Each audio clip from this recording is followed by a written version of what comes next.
Bonjour, nous allons parler de la cybersécurité des systèmes industriels et des principales recommandations de l'ANSSI, Agence nationale de la sécurité des systèmes d'information.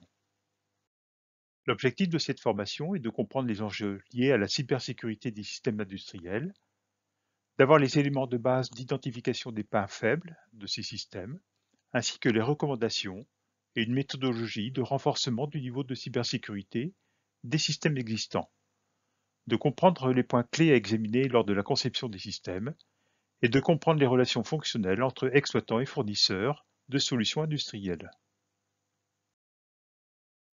La partie numéro 9 de ce cours sont les recommandations ANSSI. Ce chapitre sur les recommandations de l'ANSSI repose sur 3 guides. Celui qui porte sur les mesures principales de la sécurité des systèmes d'information, le guide portant sur les exigences de la sécurité des systèmes d'information pour les prestataires de services, et le guide portant sur l'homologation en 9 étapes. Les mesures à prendre pour la sécurité d'un système d'information industriel dépendent de la classe de ce système. On distinguera dans la classe 1 le cas où le risque ou l'impact d'une attaque est faible. Les mesures de la sécurité correspondent donc aux règles d'hygiène informatique de base. Les systèmes de classe 2 sont ceux pour lesquels le risque ou l'impact d'une attaque devient significatif. L'entité responsable, celui qui exploite ce système, doit pouvoir apporter la preuve de la mise en place de mesures adéquates en cas de contrôle ou d'incident. Pour les systèmes de classe 3, nous sommes dans le cas où le risque ou l'impact d'une attaque est critique. Les obligations sont plus fortes et la conformité de ces systèmes industriels est en général vérifiée par l'autorité étatique ou un organisme accrédité. Les mesures de la sécurité des systèmes d'information posent le rôle et les responsabilités. Pour les classes 1 et 2, une chaîne de responsabilité doit couvrir tout le système industriel. Pour les systèmes de classe 3, il faut en plus se coordonner avec la responsabilité et l'autorité de défense. Les systèmes se distinguent également dans l'analyse de risque. Pour un système de classe 1, une analyse succincte peut suffire. Pour un système de classe 2, on choisira une méthode définie par l'entité responsable. Pour les systèmes de classe 3, il faut non seulement une méthode, mais une revue de l'analyse une fois par an et en collaboration avec un prestataire dûment labellisé. Dans le domaine de la cartographie, il existe une cartographie physique, logique et application nécessaire à maintenir un système de classe 1. Cette cartographie sera complétée d'une revue régulière, à minima à chaque modification du système dans un système de classe 2. Pour le système de classe 3, cette cartographie sera revue au moins une fois par an. Les principales mesures de la sécurité des systèmes d'information portent également sur la formation, le contrôle et l'habilitation des intervenants. Ils devraient être habilités pour un système de classe 1, ils doivent être habilités pour un système de classe 2. Dans ces systèmes de classe 3, l'intervenant est non seulement habilité, mais également contrôlé. Sa formation à la cybersécurité doit être comprise dans l'habilitation et doit être assurée par un prestataire labellisé. Les systèmes de classe 1 suivront un audit régulier, qui peuvent être internes. Les systèmes de classe 2 suivent un audit régulier, mais par un prestataire externe. Quant au système de classe 3, l'audit est régulier, au moins une fois par an, et ceci par un prestataire dûment labellisé. Pour s'assurer de la prévention d'attaques ou de risques, un processus de veille doit être mis en place.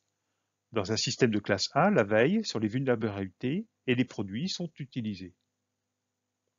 Pour un système de classe 2, on fera une veille sur les vulnérabilités et les mécanismes de protection du système. Pour un système de classe 3, on fera une veille sur les menaces, les vulnérabilités, les techniques d'attaque et les protections des produits utilisés. Les recommandations portent également sur ce qui se passe en cas d'incident. Il faut au préalable définir un plan de reprise et un plan de continuité d'activité. Ces plans peuvent être succincts pour un système de classe 1, ils seront par contre mis en place et l'efficacité de ces plans sera testée régulièrement pour un système de classe 2. Ce test se fera au moins une fois par an pour un système de classe 3 et le plan répond à l'ensemble des scénarios d'incident. En cas d'attaque, on passe en mode d'urgence. Les modes d'urgence sont explicités dans la politique de sécurité des systèmes d'information pour les systèmes de classe 1 et 2. Pour les troisièmes classes, il faudra en plus définir la traçabilité des opérations. Le processus d'alerte et de gestion de crise sera mis en place à minima pour un système de classe 1. Mis en place et testé dans le cas d'une classe 2, testé au moins une fois par an, et la chaîne de traitement de l'information sera communiquée à l'autorité de cyberdéfense dans ce dernier cas. La mesure de sécurité des systèmes d'information porte également sur les interconnexions de réseau. On aura un cloisonnement à l'aide de pare-feu pour les systèmes de classe 1. On aura en plus une interconnexion par un équipement labellisé, une connexion qui est définie et limitée pour un système de classe 2. On utilisera pour un système de classe 3 en plus des diodes pour les interconnexions entre les réseaux de classe inférieure. Les mesures portent également sur le télédiagnostic, la télémaintenance et la télégestion. Il s'agit pour un système de classe 1 de mesures pour encadrer ces opérations. Pour un système de classe 2, de garantir l'authenticité et l'intégrité de la communication. On le fera en général pour un tunnel de type VPN. Pour un système de classe 3, ces opérations sont interdites, sauf pour des équipements dûment labellisés. Le 12e point de ces recommandations porte sur la surveillance et les moyens de détection. Dans un système de classe 1, il faut gérer les événements qui sont inscrits dans les journaux. Dans un système de classe 2, on va en plus mettre en place un système de détection d'intrusion en périphérie du système industriel. Pour un système de classe 3, on augmente la détection d'intrusion sur le SCADA et sur l'ensemble des automates PLC qui sont sensibles.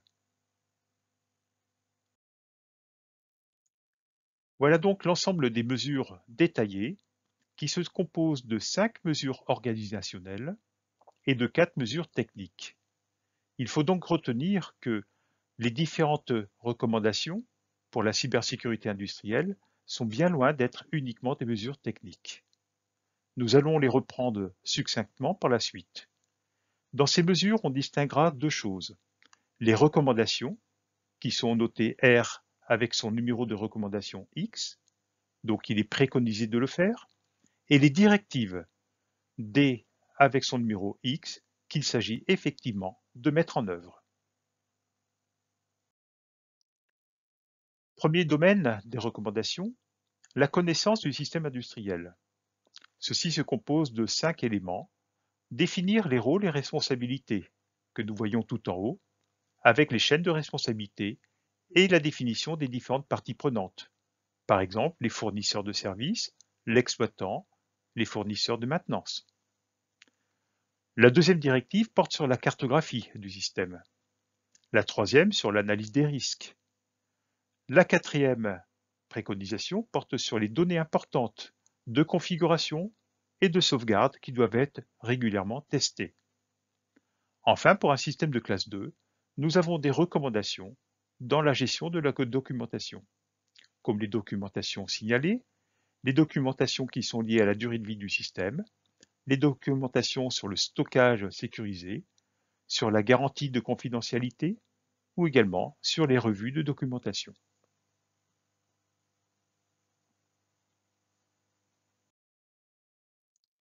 Prenons le cas de ces mesures détaillées pour la connaissance du système industriel.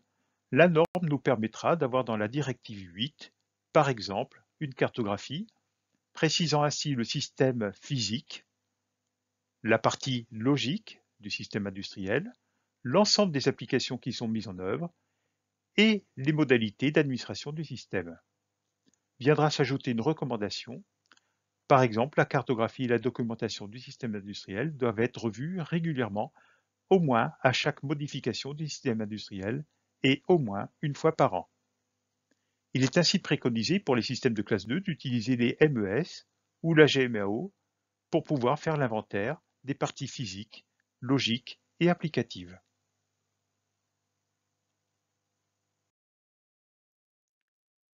Le deuxième domaine des mesures détaillées porte sur la maîtrise des intervenants. Les directives sont les suivantes. D'abord, il faut savoir gérer les intervenants en ayant défini des procédures de gestion.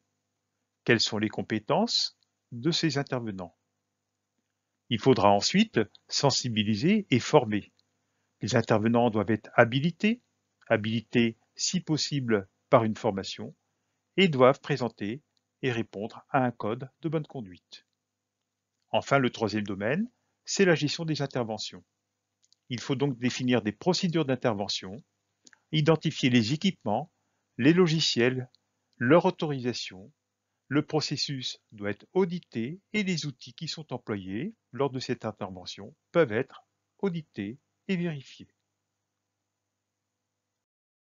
Le troisième domaine de la cybersécurité porte sur la durée de vie, le PLM, du système industriel. Nous avons là 8 axes de recommandation. Le premier est de définir un contrat et un cahier des charges qui embarquent les éléments de la cybersécurité. Entre autres, viendra en termes de directives les éléments de confidentialité liés au système.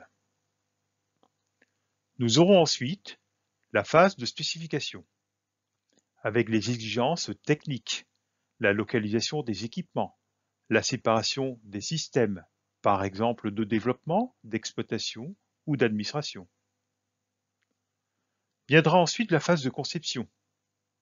Le prestataire utilisera des équipements super sécurisés et pourra développer une gestion des droits appropriée.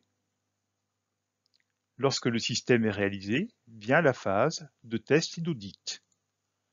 L'audit et les plans d'action seront ainsi définis pour aboutir, en cinquième étape, à la phase d'homologation du système.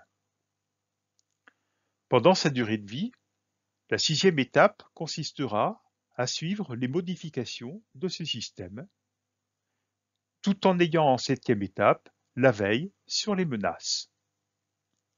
Lorsque le système devient obsolète, il aura été prévu les clauses de gestion de l'obsolescence. Par exemple, il est recommandé d'effacer l'ensemble des données sensibles des différents appareils informatisés. Le quatrième domaine concerne l'accès physique et l'accès aux locaux. Il s'agira dans un premier temps de déterminer pour l'accès aux locaux quel est le type de contrôle d'accès physique que l'on va opérer. On pourra rajouter en termes de recommandations une vidéoprotection, on pourra journaliser les accès, donc savoir qui est entré à quelle heure, et puis également habiliter un certain nombre de personnes. La deuxième partie concerne l'accès aux équipements et le câblage. Il s'agit donc de définir des serveurs dans des locaux fermés, des automates dans des armoires fermées, et si possible, contrairement à ce que l'on voit fréquemment, pas de clé sur l'armoire, et des prises, notamment des prises USB, dans des zones surveillées. Il est possible, par exemple, de mettre des obturations sur ces prises avec des bouchons à clé. Le cinquième domaine concerne la réaction en termes d'incidents. Il y aura à définir tout d'abord un plan de reprise et les recommandations sont de savoir mettre un plan de sauvegarde du système d'information industrielle, un plan de reprise et de tester régulièrement ce plan. On aura la possibilité également, nous abordons maintenant les mesures techniques. La première de celles-ci concerne l'authentification des intervenants. Nous aurons tout d'abord la gestion des comptes. Il s'agira de pouvoir identifier chaque utilisateur. Chaque compte doit être administré, protégé et séparé. Il faut supprimer les comptes génériques, notamment ceux admin avec mot de passe admin que vous pourriez avoir par défaut lors de l'installation d'un automate. Il faut gérer les justes privilèges et ne donner celui d'administrateur qu'aux personnes dûment désignées. Enfin, il faut supprimer les comptes qui sont inutilisés, celui par exemple du stagiaire ou du salarié qui quitte l'entreprise. Le deuxième champ est de pouvoir conserver les mots de passe. Il faut pouvoir les mémoriser, les stocker, et enfin, il faut savoir protéger ce mot de passe au niveau informatique.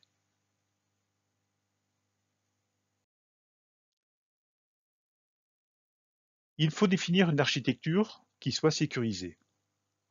Pour ce faire, les mesures détaillées préconisent d'abord le cloisonnement.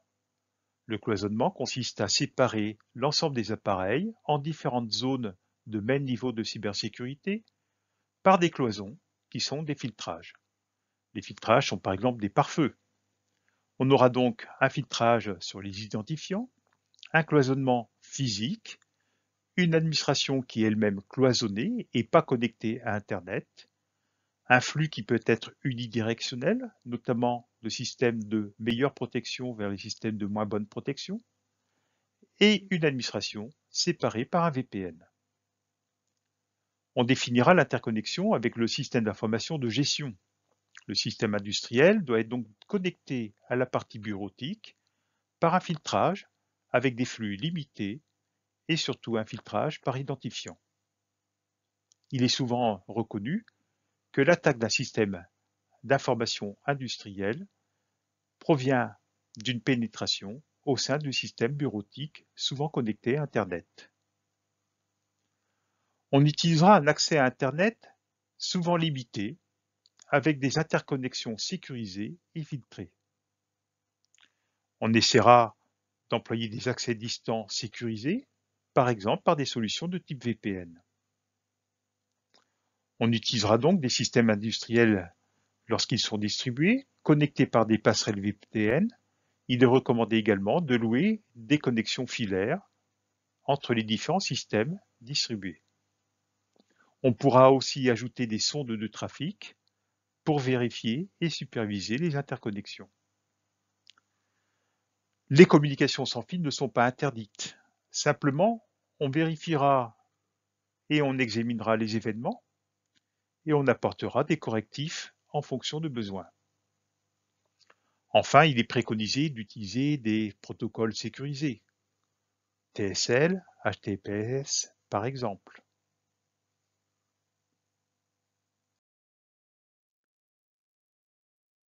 Il est ensuite recommandé d'utiliser des équipements sécurisés.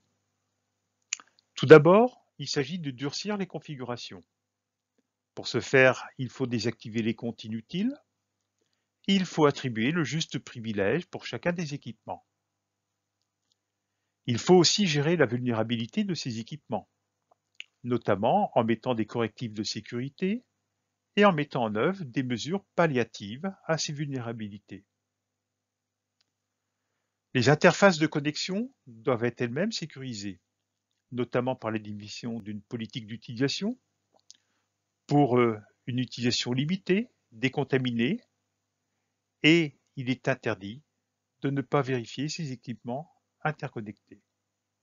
Les points d'accès doivent être connus et recensés. La quatrième et dernière mesure technique porte sur la surveillance du système industriel. On pourra, en général, utiliser un prestataire spécialisé. Tout d'abord, les journaux d'événements. Ces événements sont liés aux tentatives de connexion, infructueuses par exemple, mais également à tout ce que l'on peut retrouver dans les journaux de l'antivirus ou du pare-feu. On aura à traiter une gestion centralisée de tous ces journaux. Il s'agira de pouvoir éventuellement en faire une analyse ou de sous-traiter cette analyse. L'autre champ est celui des moyens de détection. En recommandation, ici, vous avez la mise en place des détections d'intrusion, la centralisation des événements et de traiter des processus de traitement de ces événements. On en terminera donc avec ces éléments de mesures détaillées pour la cybersécurité industrielle. Nous abordons maintenant le deuxième chapitre des recommandations. Il s'agit de la sécurité des systèmes d'information pour le prestataire de service. Quelles sont ces activités du prestataire? Elles portent d'abord sur tous les types de systèmes industriels, ce que l'on appelle les ICS, Industrial Control Systems, mais également la gestion technique des bâtiments, GBT, ou BMS, les Smart Grid, les Smart Water, Smart Cities, etc. Les secteurs d'activité sont relativement larges, l'énergie, le transport, la gestion de l'eau, l'agroalimentaire, la défense, etc. On va donc distinguer 7 activités dans le cycle de vie du produit, le PLM. On commencera par la spécification, viendra ensuite la conception, le développement, l'intégration. En phase 5, la mise en œuvre, le test et la maintenance. La première activité porte sur la spécification. Celle-ci est réalisée par le maître d'œuvre, le commanditaire. Il peut se faire assister par une maîtrise d'ouvrage délégué, qui peut être un prestataire de services d'intégration et de maintenance. La première étude préalable va décrire l'existant. L'étude du besoin, l'objectif du système à construire vont être formalisés dans un cahier des charges, voire dans un cahier des clauses techniques particulières. À ce stade, on parlera de spécification fonctionnelle, c'est-à-dire la description des fonctions d'un système en vue de sa réalisation. La description dans le détail de la façon dont les exigences doivent être prises en compte. La deuxième étape porte sur la conception. On va donc définir chaque organe, puis chaque technique du système industriel que l'on doit développer. Ceci conduit à la formalisation des fonctions de l'architecture.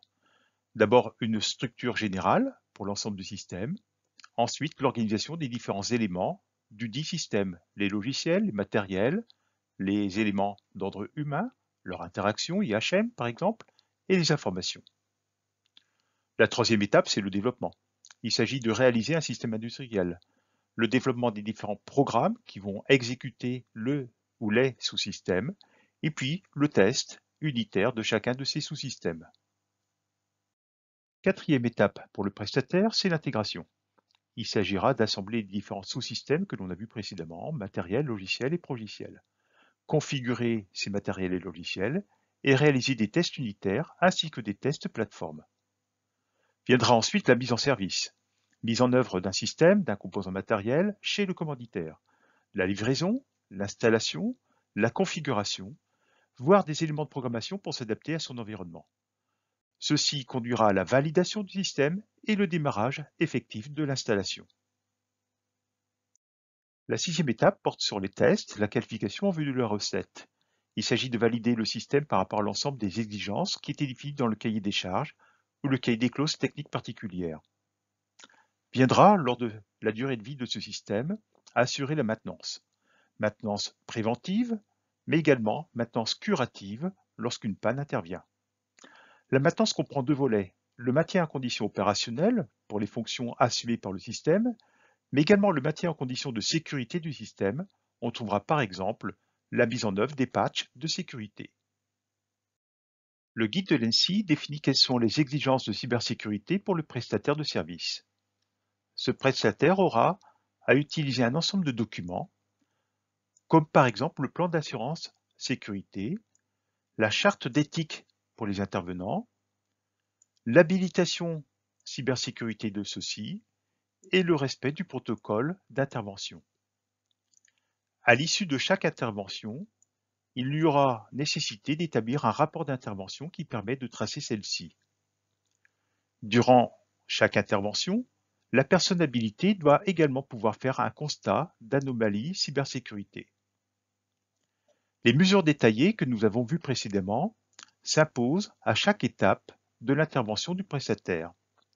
Tout d'abord, dans la définition des exigences générales, ce prestataire doit connaître le système d'information industrielle et en particulier répondre aux directives D3 et D4, connaître la chaîne de responsabilité. Le prestataire doit aussi maîtriser les interventions et en particulier respecter la directive 31, c'est-à-dire fournir des personnes habilitées.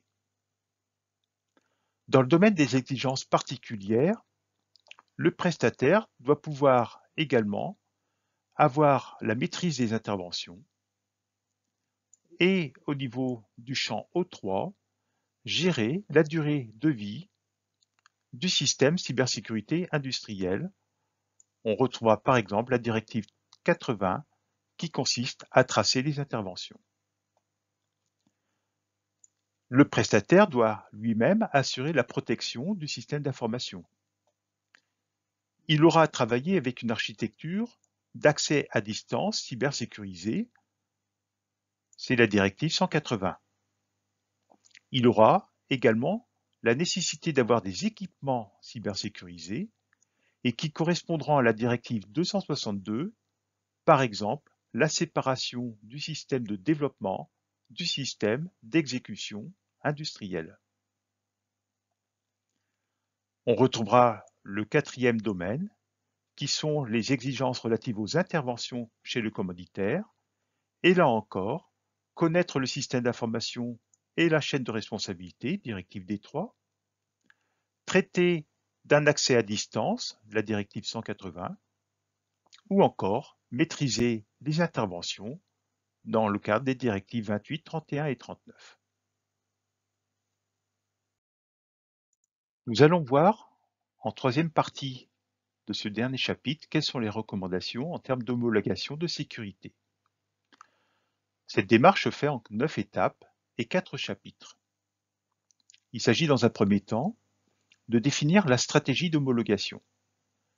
Quel système d'information dois-je homologuer et pourquoi?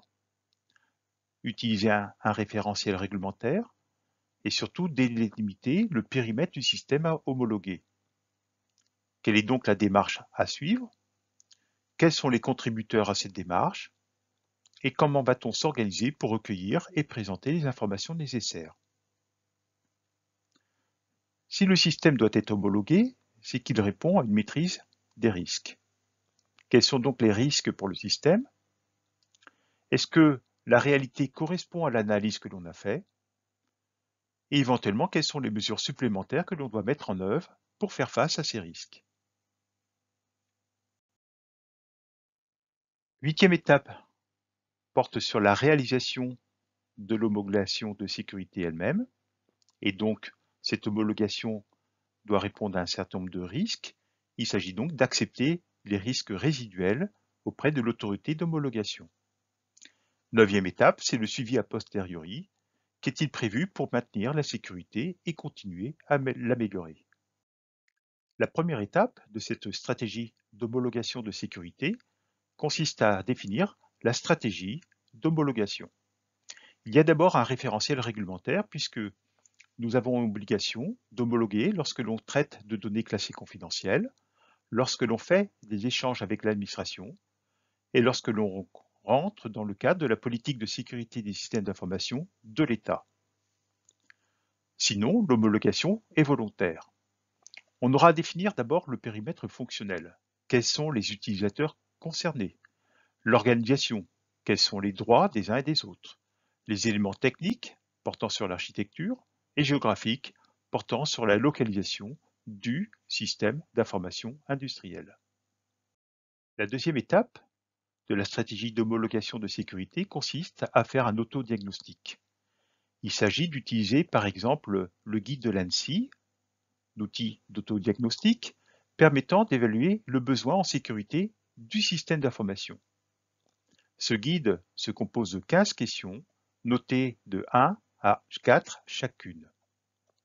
Je prends ici l'exemple de la question 3. Si un sinistre touche la sécurité de votre système d'information, les conséquences pour l'extérieur seraient graves? Réponse 1, non, elles seraient négligeables. Réponse 2, oui, elles seraient significatives. Réponse 3, elles seraient graves, voire fatales. Ou 4, je ne sais pas. Ce guide va composer une note finale par rapport à l'ensemble des questions. Par exemple, le max obtenu pour les questions 1 à 3, plus le max obtenu pour les questions 4 à 6, qui portent sur la sensibilité du système, puis les questions 7 à 11 qui portent sur l'exposition, et les questions 12 à 15 qui portent sur la vulnérabilité. En fonction de la note obtenue, de 4 à 6, il y a un faible besoin de sécurité, à l'inverse, de 10 à 16, il y a un fort besoin de sécurité.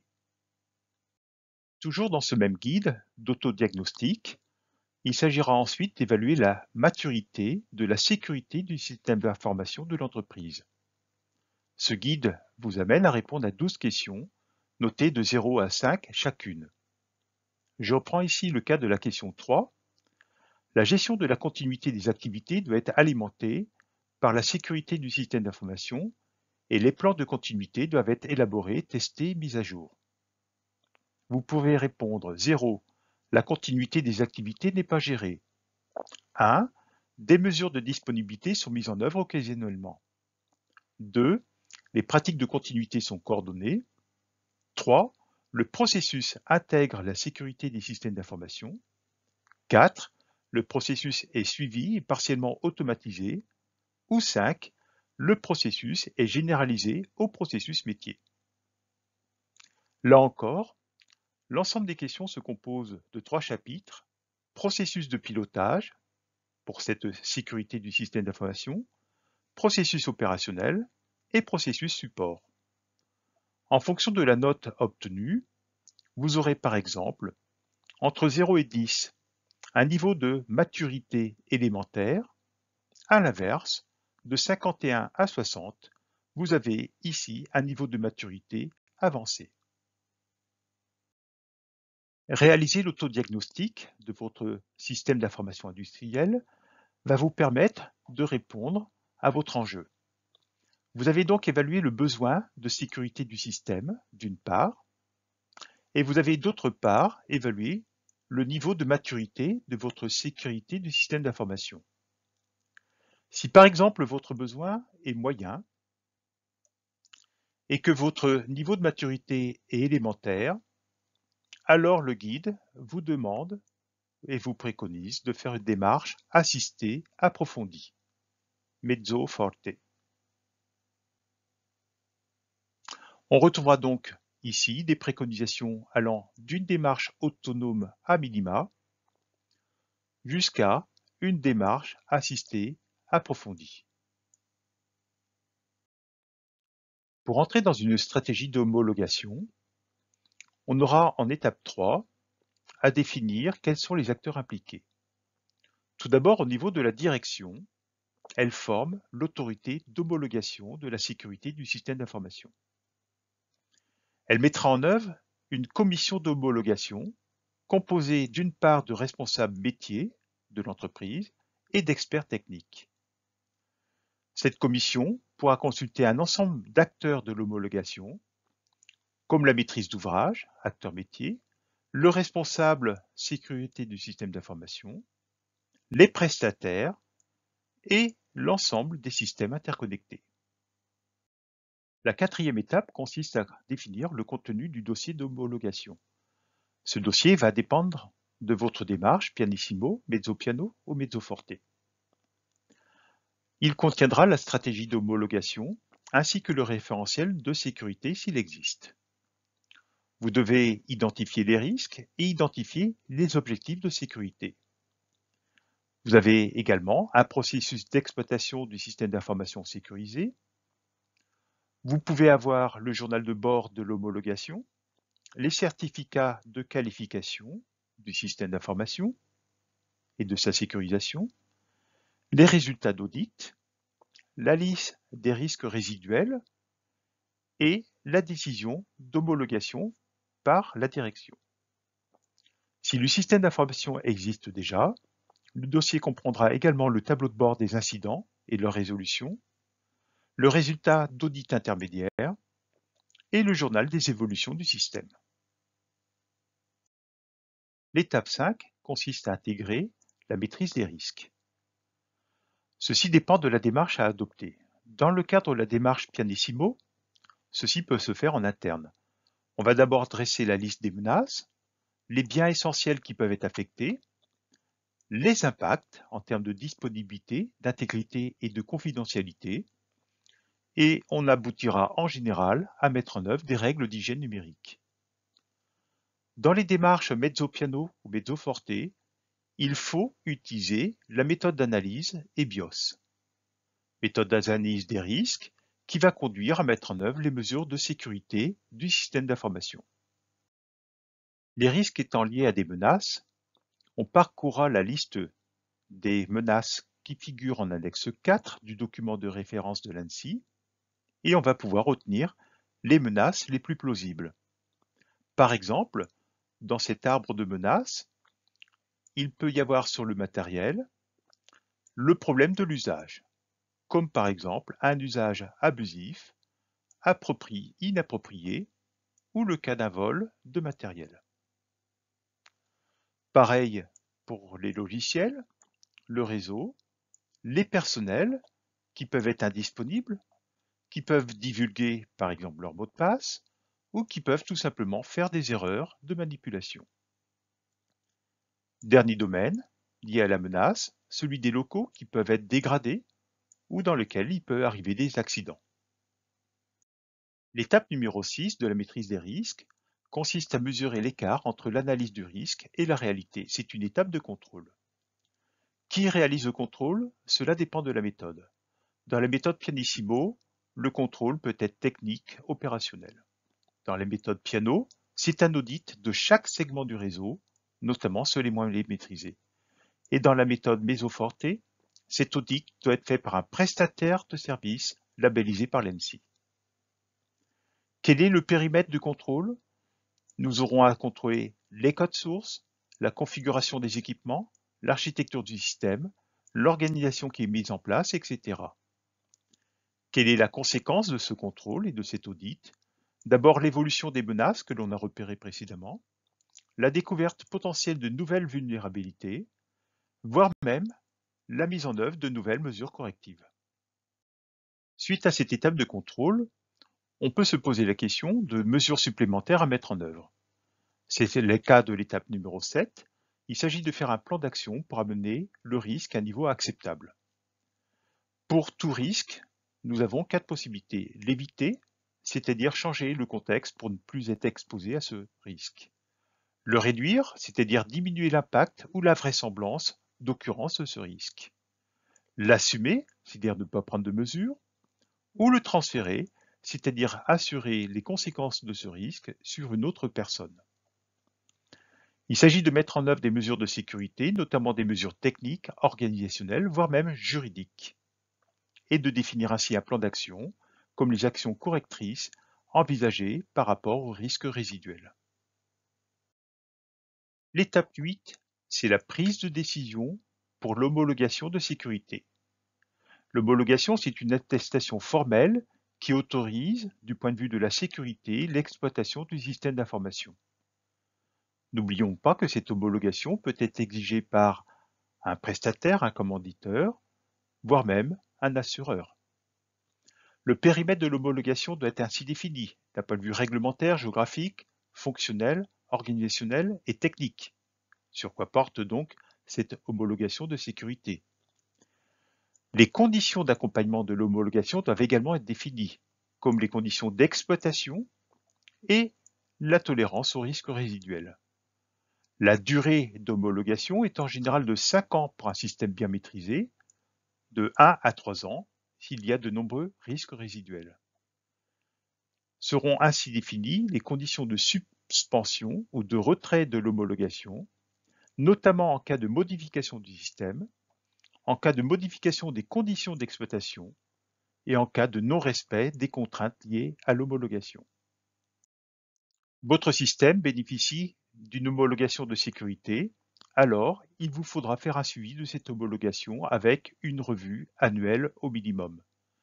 Vous devez également maintenir les conditions de sécurité et faire une veille technologique sur les vulnérabilités.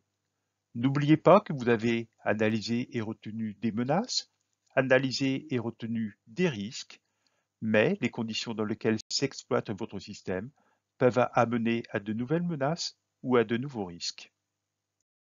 L'ANSSI publie des guides et recommandations pour la cybersécurité des systèmes industriels. Certains de ces guides vont rejoindre la cybersécurité des systèmes d'information généraux. Nous avons vu dans ce chapitre les différentes mesures générales. Elles sont l'ordre de 12. Elles porteront sur la responsabilité, les risques, la cartographie du système, mais également la formation, l'audit, la veille, les plans de continuité d'activité, les réactions en cas d'urgence, la gestion de crise. Elles porteront également sur les réseaux, l'accès à distance et la surveillance. Nous avons vu également les mesures détaillées. Elles sont au l'ordre 9, dont 5 organisationnelles. Connaître le système, gérer les interventions, gérer la cybersécurité tout au long de la durée de vie du système, gérer les accès et les incidents. Elle porte également sur des mesures techniques comme l'authentification, la sécurité des réseaux, des équipements et la surveillance. Nous retiendrons qu'il existe 3 classes de systèmes d'information industriels et que les mesures s'adaptent à chacune de ces classes.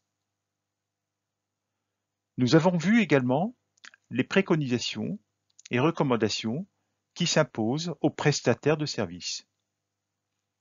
Ces mesures sont dans 4 domaines: les exigences générales et détaillées, les équipements exploités par le prestataire, mais également ses interventions chez le commanditaire.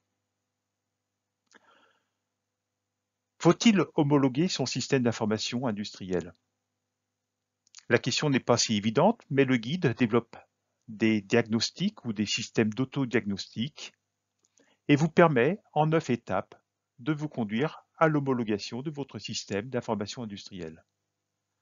N'oublions pas que toute homologation est relative à des risques, que ces risques peuvent évoluer dans le temps et donc il faudra remettre cette analyse en cause continuellement.